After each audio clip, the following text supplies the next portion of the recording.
Star Trek: The Next Generation. Starfleet Academy number 3.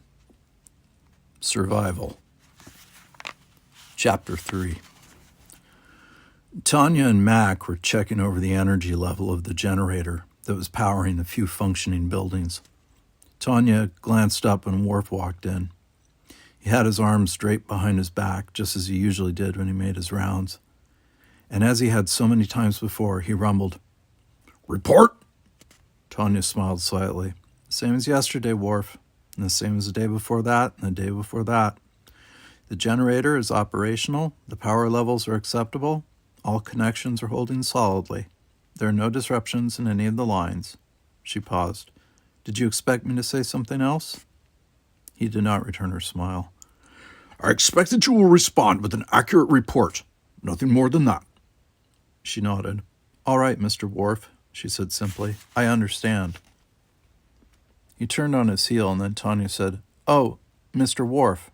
"Yes?" "I noticed on the way over here that Kalar was seated outside the Klingon dormitory. She seemed a bit depressed. Since you two are the respective group leaders, perhaps you might want to talk with her and find out what the problem is." "Oh?" He seemed to consider a moment, and then continued. "Very well. Thank you for informing me of this situation." "Not a problem," she said. Worf walked out. Max seemed very intent on studying some pulse readings and didn't even look up as he said, "That was very nice of you." "What was?" she asked. "Suggesting he go over to Kalar that way. I mean, it's obvious that you're crazy about him." Tanya's jaw dropped somewhere around her ankles. "I beg your pardon?" "I said it's fairly obvious." "Yes, I know what you said." "Then why'd you ask?" He looked up at her for the first time. "Are you very forgetful?" "Mac, I am not crazy about Worf." "Really?" "Yes. I admit I'm fond of him. He's a good friend and a fine cadet and loyal and—" She caught herself and then said firmly, "But any sort of crush would be inappropriate and out of line." "Really?" "Yes, really, so stop saying that." "Okay." Then he paused a moment. "Wait, just to make sure, should I stop saying that you're crazy about Worf? Or should I stop saying the word really? Or the word that? The first I can live with. The second might be tricky. And if it's the third, then frankly, dropping the word that from my vocabulary could be a bit of a The first two," she said quickly. "Okay." He went back to what he was doing and then observed, "The reason I thought it was really nice of you is because it's fairly obvious that Worf is crazy about Kalar." "He is not!" She laughed, as if the very notion were absurd and had never in a million years occurred to her. "Truly?" he said. "Yes, truly." "Well, then I guess I'm completely confused." "Why are you confused, Mac?" she asked patiently. "Well, the way I was reading the situation, you find Worf very attractive, but you feel that he would be much happier with Kalar, and so you're going out of your way to hide your own feelings, acting in Worf's best interests. Frankly, I thought it was rather noble of you."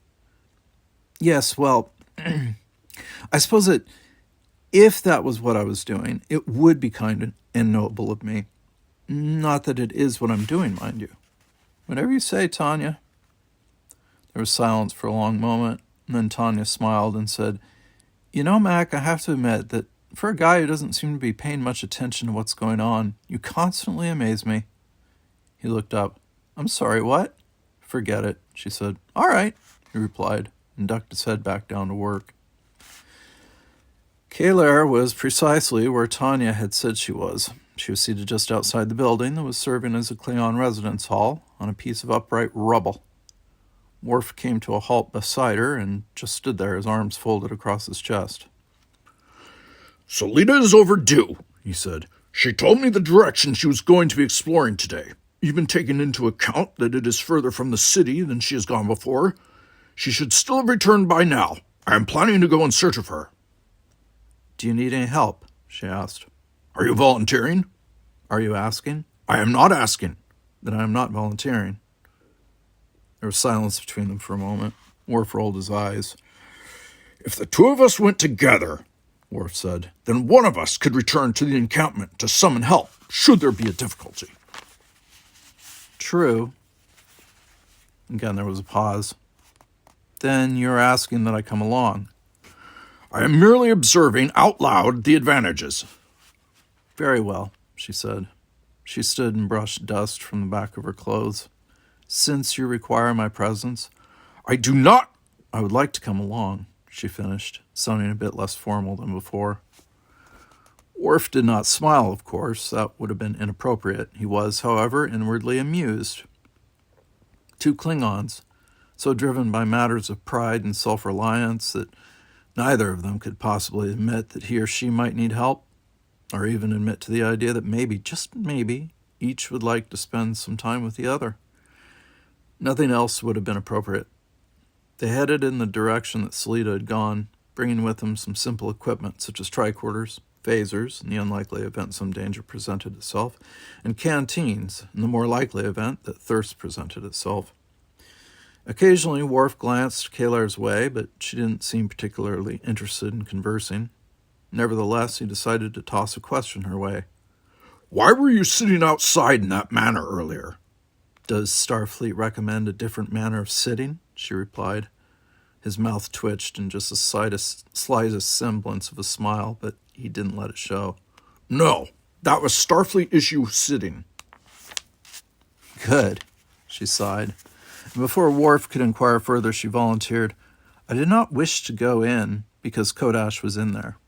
He was rather upset because he felt that I did not defend his position in the argument earlier. For what it is worth, said Worf, I told Zach Keeburn I thought he had acted poorly. He shook his head. It is not easy for old prejudices to be put aside. I know, she said. They walked for a bit more. It has been rather frustrating for me, Kalar said. It has been frustrating for all of us. Not just this situation. My entire life has been frustrating. He made no attempt to hide his surprise. I find that difficult to believe, he said. You do? Why? Because you seem extremely capable, because you command respect, because... You do not understand, Worf. Then explain it to me. She sighed. I have human blood in my ancestry, Worf. You do? He made no attempt to hide his surprise. Yes, I do. And I have spent every day of my life trying to ignore it, to overcome it. Her pace, which had been moving at a mile-eating clip, had slowed. I have always pushed myself, above and beyond what any Klingon reasonably expects of him or herself, because I feel a need to prove myself, prove that some biological mishap does not render me unfit as a warrior, as a woman, as a Klingon. She shook her head. I must sound ridiculous to you. To me? You think this could sound ridiculous to me? Remember to whom you're talking, Kalar. I was raised among humans. Although my parents made every attempt to honor and understand my Klingon heritage, truly I was expected to conform to human standards of behavior. It was not an expectation that made for smooth educational experiences. Meaning? Meaning I got into many fights. My father said he spent more time at school as an adult than he did when he was growing up because of all the times my teachers requested my parents come in to discuss my problems. So there you were, in the Klingon Empire, a Klingon with human blood, fighting to keep up with the expectations of being a Klingon, and there was I, on Earth, a Klingon with human upbringing, fighting to keep up with the expectations of being a human. I consider that ironic. I think it's something of a pity, actually, said Kalar. I wish I'd known you when I was growing up, Worf. I hate to admit it, but you might have been great help to me. And you to me, he replied. They both stopped walking and looked at each other. Worf was certain that there was something he should say at this moment, if only he could determine what that something might be. Suddenly, Kalar noticed something out of the corner of her eye. She pointed and said, Look! Worf's gaze followed where she was indicating, and then he saw it too. A lonely female figure carrying some sort of burden across her shoulders. No, not just a burden, a body. It is Salida, said Worf, and quickly he ran toward her. The tricorder slapped against his thigh as his powerful legs churned under him. Kalar was right behind him, keeping up admirably. Are you all right? He called out as he drew within hearing range of her. Obviously, she replied. Who is that? Kalar called out. Salida did not reply immediately. Instead, she came to a halt and waited patiently until Worf and Kalar got there, and a moment or two more for them to catch their breath.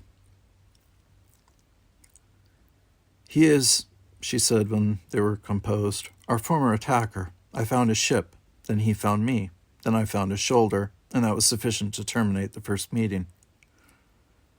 "And you carried him all this way?" She stared at Worf piercingly. "You have a remarkable knack for stating the obvious today, Worf. Why is that?" "Later," said Worf. "Is he human? Klingon? What?" "Actually," Salida admitted, "neither." She twisted at the hip and slid the body to the ground. It rolled back, arms to either side and legs skewed. The Klingons made no attempt to hide their shock.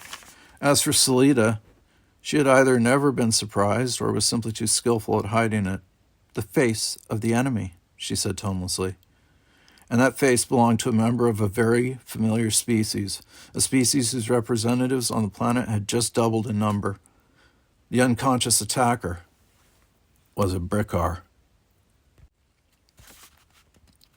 Chapter 4. "It's a trick. I do not believe it." Zach Keeburn was stalking the interior of the cadets' quarters, looking like a walking avalanche. His three-fingered fists were tightly clenched. The other members of his immediate group surrounded him, looking sympathetic.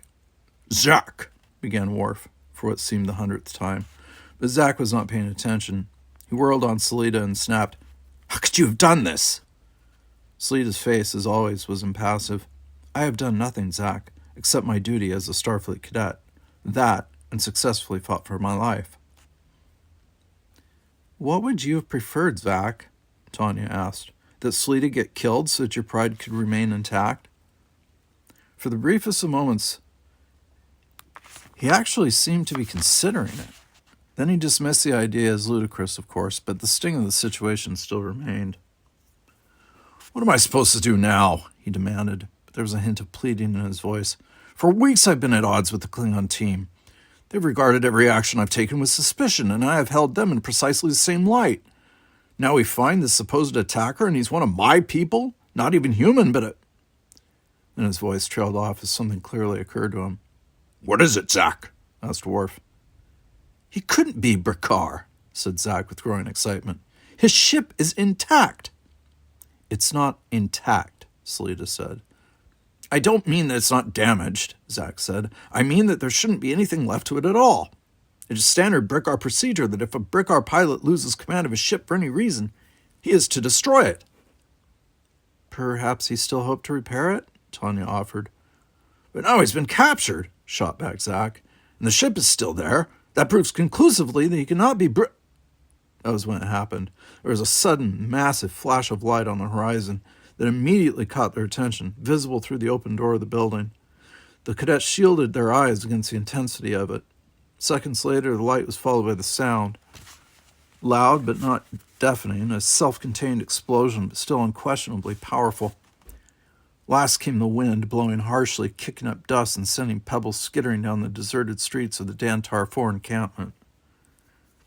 There was silence for a time, even after the rolling thunder of the explosion had died down. "Something like that, Zach?" asked Worf. Zach Keeburn did not reply. Worf entered the subspace monitor building, where the Brickar prisoner had been tied up and still lay unconscious. Salida had had to knock him out so forcefully to compensate for the thickness of his skin that there was a likelihood he would remain unconscious for some time more. Kalar, Gower, and Kodash were there as well. Worf heard them speaking in quick, guttural Klingonese as he approached. The moment he entered, however, they lapsed into silence.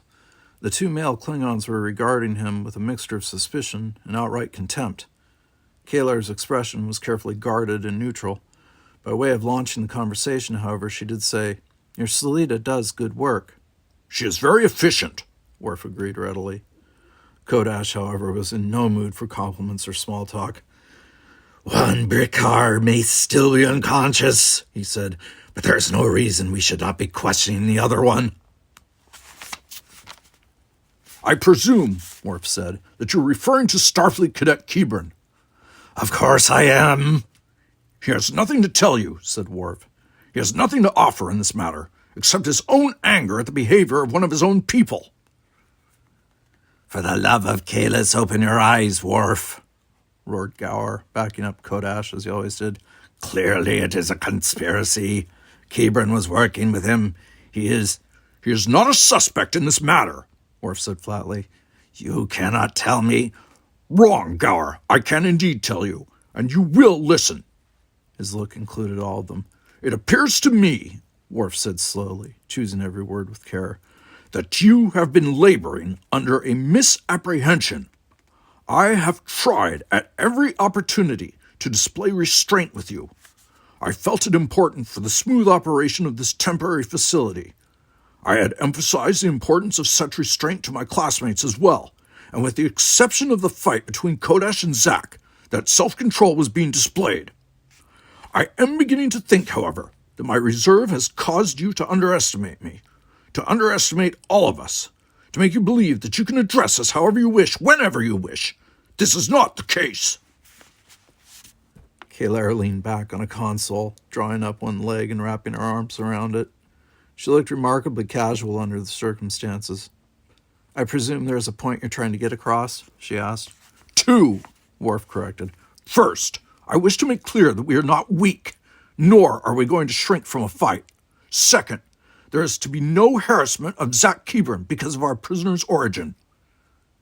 But he, began Kodash. No harassment, repeated Worf, every syllable dripping with barely contained anger. No snide remarks, no insinuations, no implications, not so much as a glance out of place.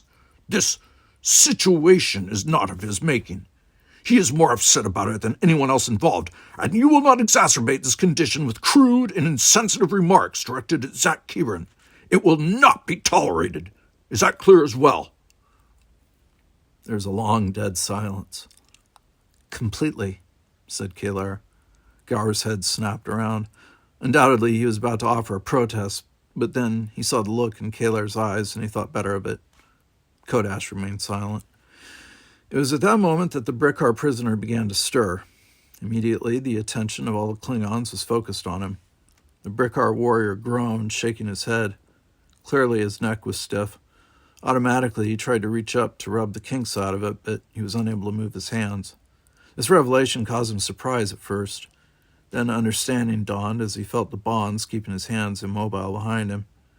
He roared with inarticulate rage and thrashed about.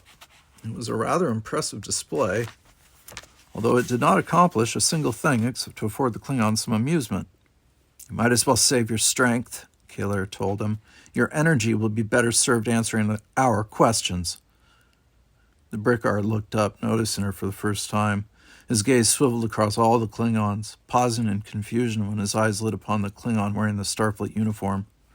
Obviously, it was a rather odd combination. I will tell you nothing, said the Brickar. Where is the Vulcan girl? I have business to settle with her. You're hardly in a position to settle it from down there, Worf replied easily, nor do you seem to understand basic bargaining technique. So true, Worf, Kalar put in, sounding almost sad. Here he says he will give us nothing, while at the same time he wants something from us.